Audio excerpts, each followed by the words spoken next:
The Half-Life series is probably one of the most important game series of all time. The actual games have their issues, but they were massive innovations on storytelling and world building within video games. The games also have a huge modding community with massive titles such as Counter-Strike starting out as mods for these games. There have been some truly talented people working on mods for Half-Life, but very few are able to put their mods out there and sell them as individual games. When a mod is put onto Steam as a game that stands on its own, it's a badge of honour to show that this is a fantastic mod that developers truly put their best efforts into.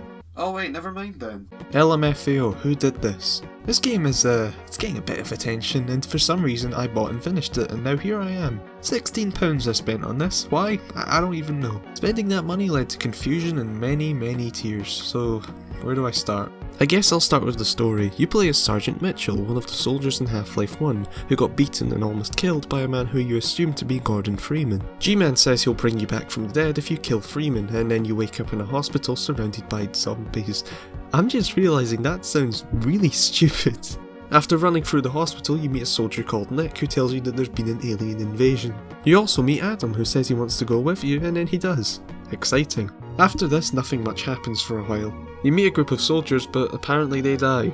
You're not showing them dying or anything, they're just taken out the game, so whatever, fine, okay. You then meet another group of soldiers, drive around, find a new captain, and then the soldiers and the captain die. You knew this captain for 3 minutes, no exaggeration, 3 minutes before he died. This makes you captain, don't look at me, and then the game fades to 3 years later. You find yourself in this snowy place, you wander about the snow for a while and find a factory. The factory is run by a guy called Boris. You talk to him for a bit and then it's shown that the Combine are using child slaves. Mitchell says it's a bit shit, Boris agrees, and then Boris lets Mitchell rescue the child slaves. After that it cuts to 17 years later. Mitchell, Adam and Nick are still on the boat, only now all the child slaves are being used as soldiers. G-Man then appears and tells Mitchell that now he needs to kill Freeman, so they set course to City 17 where they can try to make friends with the Combine. Before they go though, there's a quick moment where they spell out to you that this is evil, and then it's immediately dropped. After going through City 17, we see Boris, who is now running a part of the city. Mitchell explains the Gordon Freeman stuff and Boris goes away to ask Breen if they can work with Mitchell. And by goes away, I mean he literally just walks off and the game makes you wait for 2 minutes with nothing to do. When Boris comes back he says that Breen agreed, but he tells Mitchell not to harm his daughter as she is a part of the Resistance. After raiding the Resistance base and going through an actual spooky mansion, Mitchell was captured by the Resistance and then immediately freed by Boris's daughter. Mitchell sneaks about a bit, at least he's supposed to, and then you see Boris's daughter who is killed by Adam. Adam tells you to run from the Resistance and then Adam locks a gate and tells you to keep running to find G-Man. After finding G-Man you're told the twist. This is really convoluted, so stay with me. So it's revealed that you weren't actually after Freeman at all. It was set up and actually Adam was the guy in the HEV suit. They did this so that Mitchell would want to kill Freeman, and I guess G-Man just knew it was all going to work out. But that makes no sense. The only thing making Mitchell known is the events caused by G-Man. Before all this he was just a regular soldier. So why did you even need Mitchell to kill Freeman? Why not anyone else? That's dumb, right? It doesn't make any sense. Well, it gets worse. They didn't even want you to kill Freeman. G-Man actually just wanted to get all your soldiers killed. You know, the soldiers you didn't even fucking have before the deal with Freeman. I keep saying Freeman. Seriously, I've recorded this multiple times. Each time I've said Freeman, I don't know why. What they did here was they built up an incredibly elaborate way to get Mitchell into power just to take that power away again. And why? Why do this to a random soldier? What benefit does G-Man get from this? Is he just doing it to be a dick? This is a really simple twist. It's basically just a good guy turning out to be a bad guy, but it fucks up the entire plot and makes it completely nonsensical. The plot's not even good in the first place, how do you ruin it? After this you're taken prisoner and then immediately freed, and rescue is sent after 15 minutes. And prepare for the longest 15 minutes of your life because it then tells you to survive against the same enemy type over and over for those 15 minutes. After the time's up you're sent back to the boat. There you chase down Adam, listen to this. You fucked up my face. And kill Adam. Turn the ship. We're going to Borealis. Borealis! Okay, that's Hunt Down the Freeman. It changed my life. For the first half of this game nothing happens, it's just boring filler. But then the second half comes and quickly rushes everything, making it such a confusing, broken disaster. You know how there was a short bit where I was just saying, oh, nothing really happens, it's just driving about? That was most of the game. It's like they just realised suddenly, like, oh wait a minute, we've got to actually have a plot, we've got to, have stuff happening, and then they just threw everything at you at once. A main theme of the game is supposed to be the morality of what Mitchell is doing and how he is the bad guy, but this is shown through like 1 or 2 instances where he goes on these weird edgy speeches, and then it's just never brought up again, it's just dropped. They have him act like a bit of a weirdo sometimes, and then they have the fact they used child slaves as soldiers, and that's about it. They don't really do anything else to make him seem evil. It's inconsistent, underdeveloped, and also why is this just Metal Gear Solid 5? Like, other people have noticed this, right? This is Metal Gear Solid. Why have they just taken straight bit? If you know anything about this game, it's probably the voice acting. They got a bunch of YouTubers to voice act the characters. There's IHE, Seer, Sky Williams, Colossal is Crazy, Pyrocynical, and Keemstar.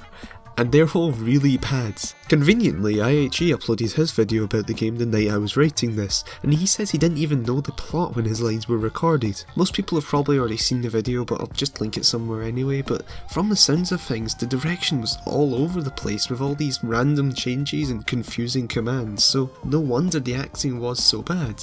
I still want to talk about it though and make fun of it because it's probably the best part of the game. IHE plays Nick, and compared to others he isn't the worst, but his accent does switch halfway through the game. There is no easy way to put it, but as far as we know, we're under an alien invasion. Whoa, slow down. Reach the Combine? Gordon Freeman? Psycho Mantis. Same with Seer who plays Adam. He's not the worst here, but his lines are read so awkwardly and it all feels off. Sky Williams is really annoying, but I don't think it's his fault. I think it's more the character he plays. He's this wacky comedy character who's just, going to be annoying no matter what, so it's not really his fault, it's just the writing and everything. Colossal's Crazy's okay actually. His reading sounds off, but his voice just redeems it. It's Colossal's Crazy, what can I say? So all these guys are pretty bad, right? But holy shit, they are amazing compared to Pyrocynical and Keemstar.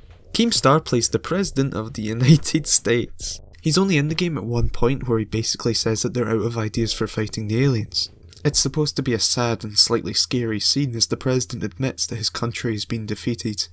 Keemstar reads like he's reading a tweet though. He seems to only have 2 tones of voice, really performative for reading about meaningless shite, and really loud and angry for when he's losing an argument. La la la la la la la. Go ahead, try to talk. I'm defending you and you don't even know it. That's You're what's not going to funny. talk for the rest of this podcast because I'm going to sing, I kind of wish he was in the game more though, because he's fucking terrible and it's hilarious. Pyrocynical. The aliens are coming! We've been compromised! Spit it out, Corporal! Oh, Colonel. We are so fucked. It's terrible. I love it. It's either really dull cliche writing that just goes on, or the most terrible edginess that I can't help but laugh at given the poor voice acting. I'd say it's kinda half on half of the funny bad and the genuinely bad. The story's told through cutscenes. Why did I write this? Of course it is. These cutscenes are actually not bad. The models look a little outdated, but that's fine for the low budget, and the animations are alright. It can look a little awkward, but the guy clearly knows how to use Source Filmmaker. The rest of the game looks mostly alright too. Oh, wait, never mind. They stole a ton of assets, right down to entire maps. Yeah, no, that's kinda shit. As I said, it does mostly look okay, but that doesn't mean anything when a bunch of it is just other people's work that you used without permission. I linked a Steam discussion post which apparently lists all the assets that were stolen. It's amazing how lazy they were and that they thought people wouldn't notice. I'll give them credit where it's due, some assets they made themselves, like I think the alien soldiers were done by the devs. But those alien soldiers are just combined soldiers with different armour who have been scaled up. They've not been made taller, they've just been scaled up, like it looks as bad as it sounds. The assets they made themselves are few and far between though, the rest is just stolen from other games. Putting aside how they got the assets, they still don't really look like they fit in a Half-Life game. That goes for the story and gameplay too, none of it feels like it's a part of Half-Life, it feels like it's from some generic sci-fi military shooter. Take away 1 or 2 names and the story has little to do with Half-Life. It's a revenge story with someone who happens to be in Half-Life, who we also never see mind you.